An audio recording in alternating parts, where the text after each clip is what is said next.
Le projet, dont l'ambition est d'incinérer 950 000 tonnes de déchets dangereux et non dangereux, va très clairement à l'encontre de la vocation socio-économique de notre région, essentiellement agricole, forestière et touristique.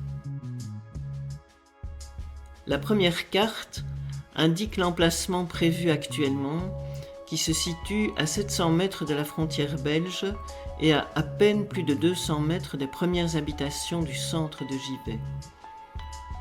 Le projet touchera donc la majorité des habitants de Givet dans un rayon de 1500 mètres.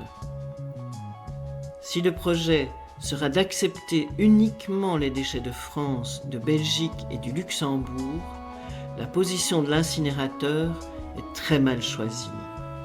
Si l'on prend un rayon de 200 km autour de cette position, il couvre 30% de la Belgique-Luxembourg, 44% de la France.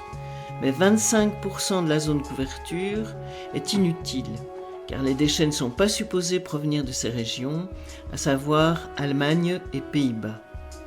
De plus, la proportion de provenance des déchets, soit 75% France contre 25% Belgique-Luxembourg, ne correspond pas à ce ratio. Si l'on recentre le cercle sur Beaune, non pas Beaune en Bourgogne, on obtient 89% de couverture pour la France et 9% pour Belgique-Luxembourg, sans zone inutile. Ce déplacement de 136 km vers une zone moins sensible du point de vue population et nature diminue également les trajets nécessaires.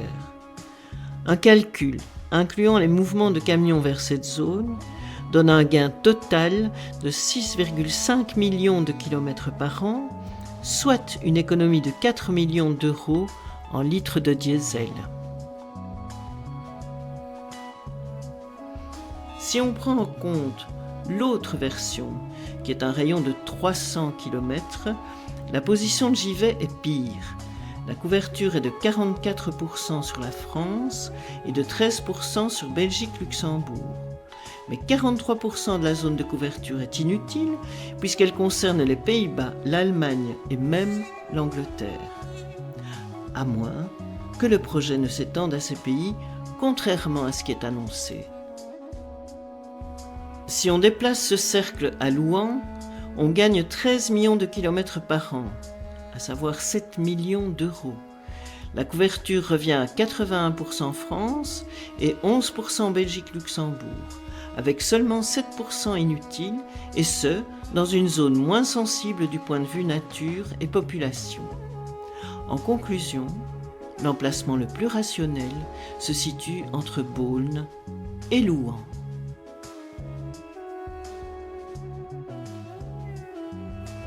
Les porteurs de projets ont curieusement choisi de présenter la Rose des Vents de Charleville-Mézières pour représenter la dispersion atmosphérique des différents polluants. Ils auraient pu tout aussi bien choisir une Rose des Vents plus proche de leur cible et donc aussi plus parlante. Les vents dominants à Charleville-Mézières et à Givet sont similaires. Néanmoins, si on observe celle de Givet, les vents sont nettement défavorables à la Belgique. Sans compter que la Meuse, susceptible de charrier des déchets, remonte vers la Belgique, comme c'est déjà le cas avec la centrale atomique de Chaux, située non loin. Côté français, la population de cette région est assez dense. La France est donc fortement impactée de ce point de vue. Par contre, en Wallonie, la population est moins dense, mais les zones naturelles y sont plus nombreuses. La Belgique est donc fortement impactée sur le plan environnemental. La zone géographique choisie pour cet incinérateur présente une concentration particulièrement élevée de zones Natura 2000 dans les deux pays. Un incinérateur pour déchets dangereux d'une telle capacité, au centre de ces zones, est un choix particulièrement discutable.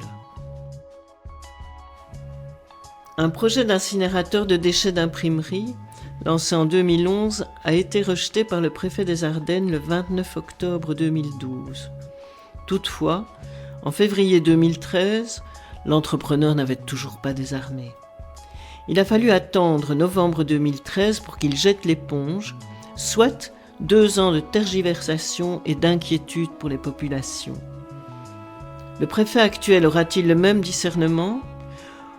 Et faudra-t-il attendre aussi longtemps pour conclure à l'aberration de ce projet dans nos régions ?